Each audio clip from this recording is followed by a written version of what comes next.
RohXO back on the channel. I'm gonna break down a really simple beat today. This is like some Memphis type of stuff. This is from my Shiesty 3 kit. It's with my boy Hydro again. You know, always working with Hydro, so go fuck with them, check them out. I'll put them in the description.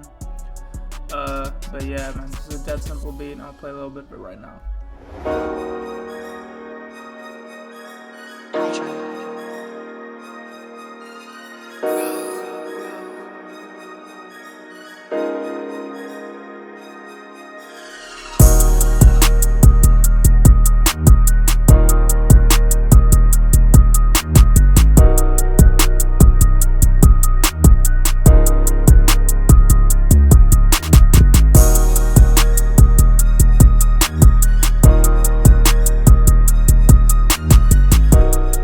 Let me get into the loop. Here's what it sounds like when it's finished.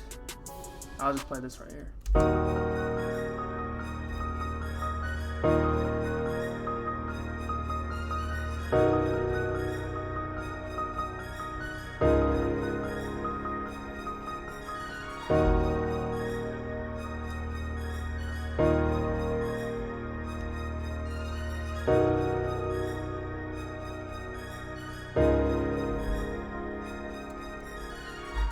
So yeah, again, it's like that sort of cinematic sort of sound you'd hear in like Memphis beats or 4PF beats potentially, but yeah, it's really simple. So this was the MIDI Hydro essentially sent me right here. So this is a basic minor chord, basic minor triad. So we layered it with some bass notes right here. Has another D sharp up here just to beef it up more in like a higher frequencies. And then yeah, if you don't know, you can actually drag down the middle note of your minor chord triads just for like a sort of dark sound. So if I remove everything else, here's what it sounds like.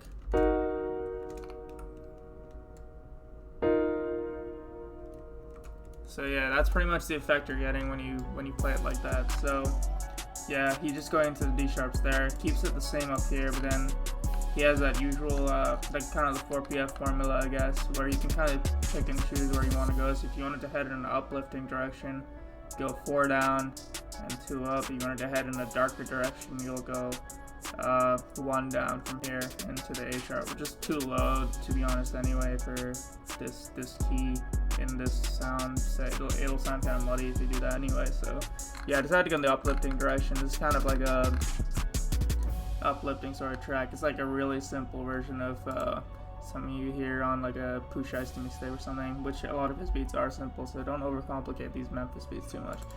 Top line itself is just like a very simple pattern. You can just freestyle stuff like this. So if I play the top line on its own,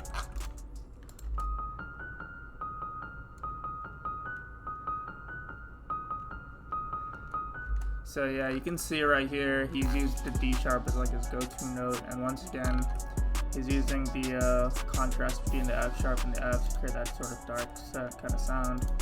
But that dark cinematic kind of sound, it's like either or. And the sound I used was a cinematic piano from Keyscape. Pretty good piano, has like a lot of reverb, good for like a cinematic sort of sound, pretty much, obviously. So yeah, for effects on that, just usual reverb. And yeah, just the usual reverb. Next up, we got these strings right here. This is from Expand 2, the spiccato up and down. It's a pretty goated string. It's very simple. I wouldn't use it if you're trying to make the most realistic strings ever, but if you're trying to make something raw, this is pretty hard. So what I did was played it in a triplet. So I got a 1/3 beat right here. You can see I've kind of played it in triplet right here just to contrast the other notes, and you may be worried about the rhythm and stuff, but these things tend to work, and depending on your BPM too.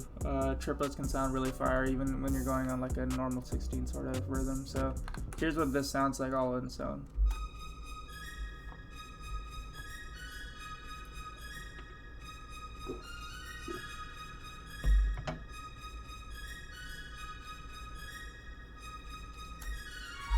Yeah, so pretty much is that. I have this sort of pattern repeating right here. I just got these notes right here at the end of the bar just to give it some variation. Add a few more notes here, and then I have like at the end of every 4 bars I have like a little breakdown right here where I play like a whole sort of triplet kind of rhythm, and then like a little run downwards. just to signify the end of the bar. That's pretty much it. For effects on that, nothing crazy. Reverb, I just upped the reverb, decay, mix, I upped that. Soothe 2, less spikes, more size, my favorite preset, you know. And then like a little bit of pancake, just a little bit, just 25%. Wanted to keep it really spacious in the mix, I guess, and so just to sort of be able to differentiate it from the top line of the piano and the other sound. But yeah, that's pretty much it. I also got it on one bar right here. And the last thing is literally just a pad from Analog Labs. Just follows the chords. I removed the bass notes right here because I didn't want to clash them too much in the lower frequencies. So yeah, just the repetitive chords up here. That's all there is to it. This is the Nostalgia pad from Loophole 3. And yeah, this bangs fire, so luck with it. Shout out to Leafland for this pad. That's what it sounds like.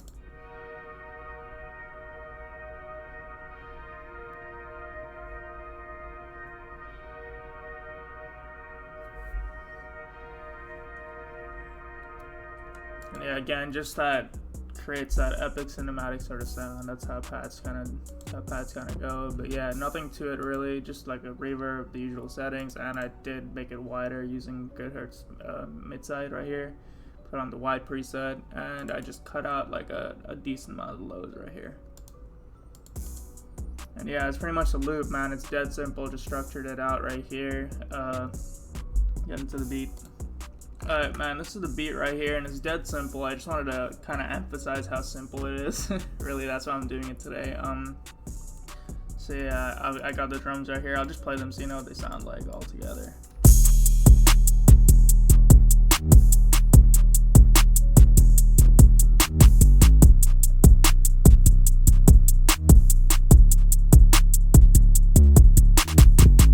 And yeah, for once I didn't really use my drum kit too much here, just a little bit at the end, but yeah, I'm gonna get into that anyway.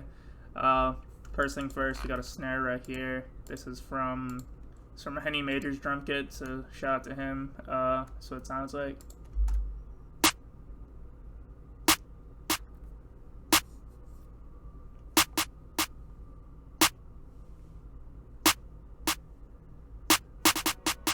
And yeah, that's like a dead simple way of doing it.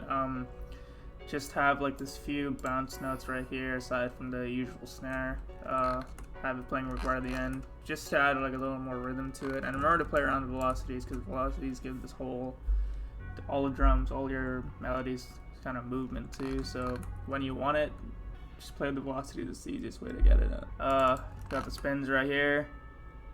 Pretty busy, but these Memphis beats do tend to be quite busy with the 808s and the snare, so it's a very consistent bounce. As you can see, a lot of bass notes right here, pretty much just following it for the most part, just like a little bit of variation, but I'm gonna play it right now.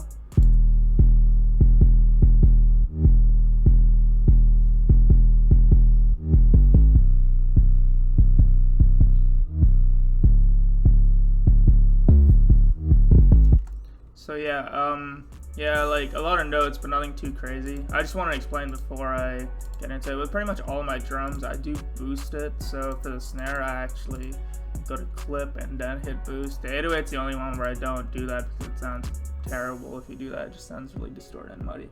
But yeah, I do boost it normally right here. And yeah, I didn't play with the out knob on this because I wanted to sound like a little subby. And there's a lot of notes anyways, so it doesn't matter too much.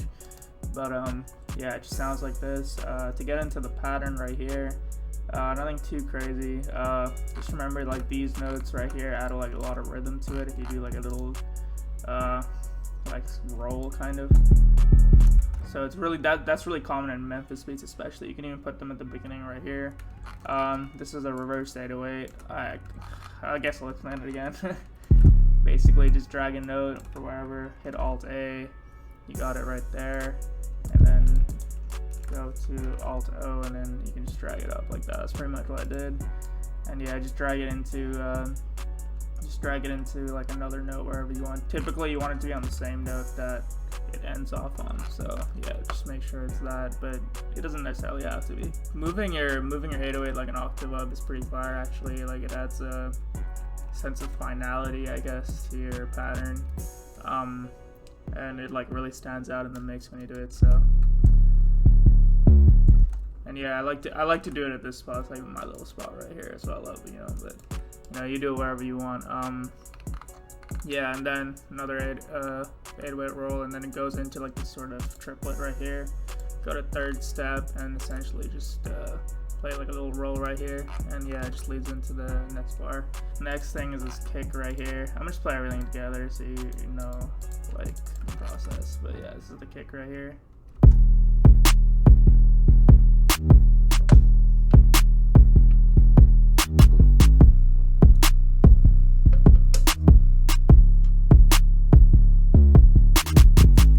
Yeah, just a hard ass kick.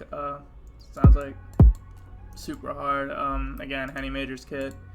All I do is like boost this little thing up just so it's the high frequencies hit harder. And you may think you don't really want high frequencies in the kick, but that's kind of what makes it punch through. That's like, it's like a reason you even add things like distortion stuff. I just straight up just go in there. I don't do anything else. And yeah, the kick just follows the 808 for the most part. I removed a lot of notes from it just so it doesn't sound too cluttered.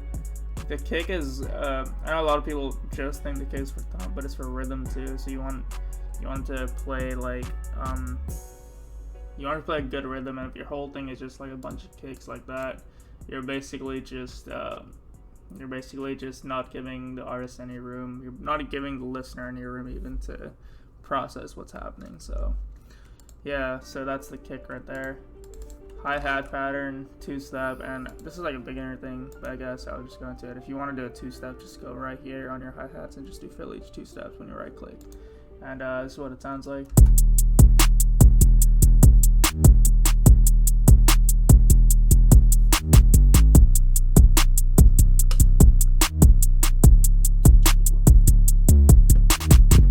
And yeah, literally just that, nothing going on there. This is from RohXO kit. This kit's actually really fire for Memphis sounds. I highly recommend to go check it out. This is like a take Heath ass hi-hat right here. I usually put like a little mixer preset on it for the kit plug, but it's really nothing major. It's just pretty much doing a little bit of that, a little bit of this with EQ, but it doesn't make too much of a difference, so don't feel like you need to do that or anything. Last thing is a little crash from my kit. Just the most generic crash. It's just this. Yeah, just that hits at the start of every 8 bars. Nothing to that. Next up, I actually got that Take Heath riser. I'm sorry, Take Heath, I kind of stole your stuff. I don't know, he was saying like in a Genius interview or some shit, he's like, I don't want anyone taking my riser, but it's on YouTube, so I don't even want to say. But it's his riser, but I did manipulate it a lot. I reversed it. I turned this in knob out a lot when I reversed it, so I'll play what it sounds like originally. You probably heard it in the Take Heath song, but it's pretty much just this. That's like a signature riser. All I did was,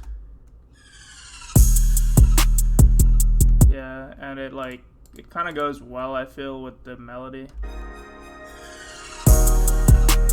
Yeah, it's like kind of like almost like a final down sort of effect, but yeah, that's pretty much all there is to it, man. It's like a simple ass beat right here. Yeah, I also added another riser. This is a cymbal that I put it on like a little gate, so yeah, just going to gross beat right here, want a half beat gate, and I got that effect. Since this whole sort of beat has that kind of rhythm, it's very easy to just do, and it's kind of like got a lot of sounds in that sort of half beat, sort of pattern, so it just sounds really good with it. And yeah, man, that's the whole beat. Check out Shiesty 3, that's the kid this is from. 20 Memphis melodies, all fire, so go check that out. Check out Waves, you feel me? 50% off on your first month, use my code. Check all my socials, loop sides, hydros, and stay looped in, gang. Peace out.